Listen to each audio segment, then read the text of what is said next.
चलिए आज स्टार्ट करते हैं सिकंदर लोदी के बारे में। कल अपने बहलोल लोदी के बारे में पढ़ा था, ठीक है। और जो बहलोल लोदी का तीसरा पुत्र था सिकंदर लोदी, वो अगला शासक बनता है, जिसका टाइम पीरियड रहता है 1489 से 1517 ईस्वी तक। और जो ये बहलोल लोदी का पुत्र था, और ये हिंदू माता से उत्पन्न पुत्र था, जो कि एक सुनार कन्या थी। इनका नाम था जयवंत। और जब सिकंदर लोदी को शासक बनाया जा रहा था, उस टाइम पर अफ़गानी अमीरों ने विरोध जताया था, क्योंकि ये एक हिंदू माता से उत्पन्न पुत्र था, जो कि इस्लाम के विरुद्ध था कि उसे शासक बनाना, ठीक है। और बहलोल लोदी, सिकंदर लोदी जो था उसका नाम था निजाम खां, ठीक है। उसका जो वास्तविक मूल नाम था निजाम खां था। और सन 1489 ईस्वी में 17 जुलाई को उसका वो शासक बना। तब उसने सिकंदर ए शाह की उपाधि धारण की, सिकंदर लोदी की, ठीक है। उसके पिता बहलोल लोदी जो लोदी वंश का संस्थापक था। सिकंदर लोदी का मूल नाम निजाम खान था। राज्याभिषेक इसका हुआ है 17 जुलाई 1489 ईस्वी को, सॉरी, सिकंदर शाह की उपाधि धारण करके ये शासक बना, ठीक है। तो इसके जो महत्वपूर्ण कार्य एवं अभियान थे वो इस प्रकार हैं। इसने राजस्थान के शासकों पर अपना अधिकार जारी रखने के लिए, मतलब उन्हें ये समझाने के लिए हम तुम्हारे शासक हैं, आग और व्यापारिक मार्गों पर नियंत्रण स्थापित करने के लिए सन 1405 ईस्वी में आगरा नगर की स्थापना की, ठीक है। और आगरा जो 1504 ईस्वी में, सॉरी 1 मिनट, ये गलत हो गया था। इसने राजस्थान पर अपने अधिकार को सुरक्षित करने के लिए वो व्यापारिक मार्गों पर अधिकार रखने की सोच से 1504 ईस्वी में आगरा नामक नगर की स्थापना की, तथा आगे चल के 1506 ईस्वी में इसे अपनी राजधानी भी घोषित करेगा, ठीक।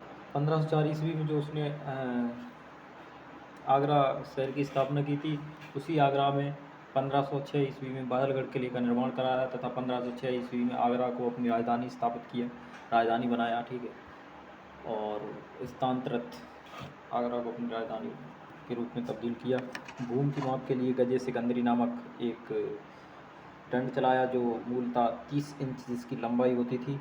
उसने पीरों व संतों की मज़ारों पर महिलाओं का प्रवेश वर्जित कराया, क्योंकि ये इस्लाम के कुछ रूल के अंदर आता था, ठीक है। उसने एक हिंदू ग्रंथ, आयुर्वेदिक ग्रंथ का निर्माण कराया। आयुर्वेदिक ग्रंथ का फारसी में अनुवाद कराया, जिसका नाम है फरेंगे सिकंदरी, इसका नाम रखा, ठीक। और इसके ही शासनकाल में, यानी सिकंदर लोदी के शासनकाल में, लज्जत सिकंदरी नाम का एक संगीत के महान ग्रंथ की रचना हुई, ठीक। इसने जजिया कर पुनः लगाया, परंतु ब्राह्मणों को जजिया कर से मुक्त रखा। इसने नगरकोट स्थित ज्वालामुखी माता के मंदिर की मूर्ति को तोड़कर कसाईयों को मांस तौलने के काम के लिए दी, ठीक। ये इसका बहुत ही गलत कार्य था। दिल्ली की मौट मस्जिद है जो दिल्ली में, वो सिकंदर लोदी के वजीर यानी प्रधानमंत्री ने मियाँ बोइया, जिसका नाम था, 1505 ईस्वी में इसका निर्माण कराया था। इसने गरीबों के लिए मुफ्त भोजनालय बनवाए, जहाँ उन्हें मुफ्त में भोजन मिलता था। राज्य के हिसाब किताब के लिए इसने लेखा परीक्षण प्रणाली की शुरुआत की। अब आपसे क्वेश्चन पूछा जाएगा, राज्य के हिसाब किताब के लिए लेखा परीक्षण की शुरुआत दिल्ली सल्तनत के किस वंश के किस शासक ने की? तो इसका आंसर होगा दिल्ली वंश के, लोदी वंश के सिकंदर लोदी ने लेखा परीक्षण की शुरुआत। गरीबों के लिए मुफ्त भोजन की व्यवस्था किस शासक ने की? सिकंदर लोदी ने की। और दिल्ली की मौट मस्जिद किस शासनकाल में बनाई गई? तो सिकंदर लोदी के शासनकाल में बनाई था। किसने बनवाई? तो उसके वजीर मियाँ बोइया ने। ज्वालामुखी मंदिर का ये तो मुश्किल ही आए, बस जजिया, ये इम्पोर्टेंट क्वेश्चन है कि जजिया कर ब्राह्मणों को मुक्त किसने रखा जजिया कर से? तो इसमें आएगा अपना यही सिकंदर लोदी। सिकंदर लोदी ने खम्स नाम का एक कर था, जो भूमि में गड़े खजाने के रूप में मिलता था, उसमें उसने कोई हिस्सा नहीं लिया। बाकी सभी शासकों ने उसमें हिस्सा लिया था दिल्ली सल्तनत के। चलिए अब हम जानते हैं सिकंदर लोदी के व्यक्तित्व के बारे में, ठीक है। सिकंदर लोदी लोदी वंश का महानतम शासक हुआ है। सबसे महान शासकों में से अगर गिना जाए तो सिकंदर ही लोदी है, लोदी वंश की। सिकंदर लोदी को शहनाई सुनना काफ़ी प्रिय था और शौकीन था उसका। वह गुलरख उपनाम से अपनी कविताएँ लिखता था। ठीक है। गुल्लुक उपनाम से उसकी कविताएँ रहती थीं। जैसे कि बहुत से लिखते हैं, बहुत से लोग बोलते हैं बहुत से लोग बोलते हैं कविताओं अपने ये शेर व शायरी में मुसरत, वैसे ही वो गुल्लुक नाम से उपनाम से कविताएँ लिखता था। गुल्लुक कहता है, गुल्लुक सुनता है, गुल रुख सुनता है, गुल्लुक कहता है। इसने अपने व्यक्तित्व को सुंदर बनाए रखने के लिए कभी दाढ़ी नहीं रखी थी। ये इसका दिल्ली सल्तनत का पहला शासक था जिसने दाढ़ी नहीं रखी थी, वो था सिकंदर लोदी। ठीक है, व्यक्तित्व को सुंदर बनाए रखने के लिए। दिल्ली सल्तनत का ये प्रथम शासक था जो हिंदुओं के त्योहारों में भाग लेता था, जैसे कि हिंदू प्रमुख त्यौहार जैसे होली, दिवाली आदि में भाग लेता था। ये दिल्ली सल्तनत का पहला सुल्तान था, इसका नाम था सिकंदर लोदी। ठीक, क्या है पहला शासक जिसने खम्स के में हिस्सा नहीं लिया। खम्स क्या है? बेसिकली खम्स ये होता है कि ज़मीन में गड़े खजाने के भाग के रूप में जो राजा को दिया जाता था, जैसे किसी को मिले, उसमें इसने कोई हिस्सा नहीं लिया था। ये इसका पहला ठीक कार्य था। अब सिकंदर लोदी की मृत्यु के बारे में जानेंगे। इसके गले में एक बीमारी थी जिसके कारण इसकी मृत्यु हो गई थी, और इसकी मृत्यु 21 नवंबर 1517 ईस्वी में हो गई थी। ठीक है, तो सिकंदर लोदी जब शासक बना वो 17 जुलाई 1489 ईस्वी में, और उसकी मृत्यु हुई है 21 नवंबर 1517 ईस्वी में। तो जब वो बना है तो 17 जुलाई 1489, ठीक है, 89, और जो मृत्यु हुई है 21 नवंबर 1517 ईस्वी में। ठीक है, 1517 ईस्वी के बाद दूसरा शासक बनता है इब्राहिम लोदी शासक। ठीक है, जो 1526 ईस्वी तक रहता है। और 1526 ईस्वी में बाबर से जो युद्ध होता था पानीपत का, वो बाबर जीत जाता है, और वहीं से दिल्ली सल्तनत की अंत होता है और मुग़ल वंश का प्रारंभ होता है। ठीक है,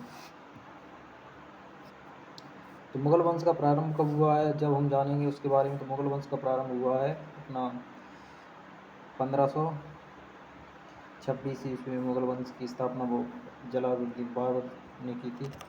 और आज के लिए इतना ही, कल और जानेंगे। तो अभी इसके बारे में, जैसे खम्स के बारे में कुछ डिटेल होगी तो हम आपको बता रहे हैं।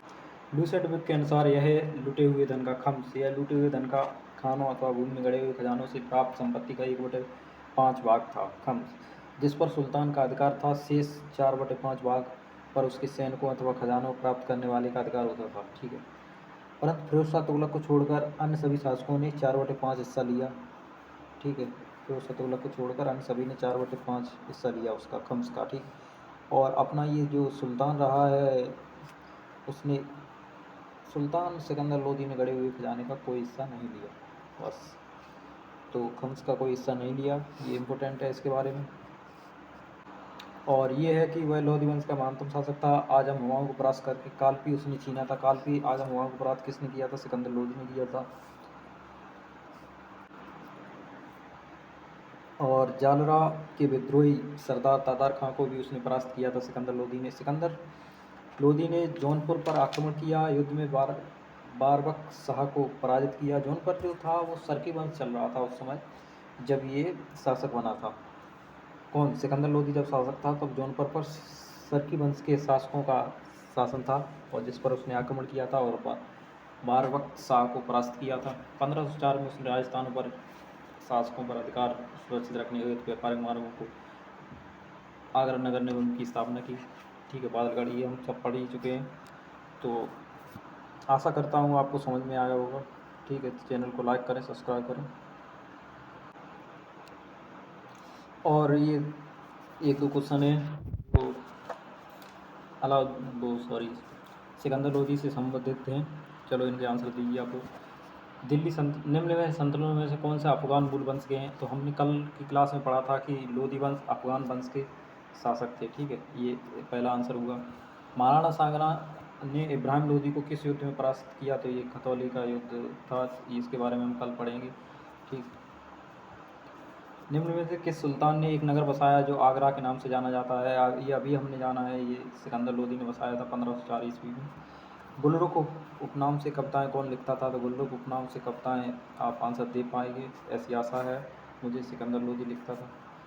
अन्न पर कर किसने समाप्त किया था? अन्न पर एक कर लगाया जाता था, वो अपना सिकंदर लोदी ने ही समाप्त किया था। इनमें से कौन गुलाम वंश का नहीं है? तो लोधी गुलाम वंश के शासक नहीं थे, इब्राहिम लोधी, सिकंदर लोधी। ठीक है, चलो आप लिए इतने, धन्यवाद।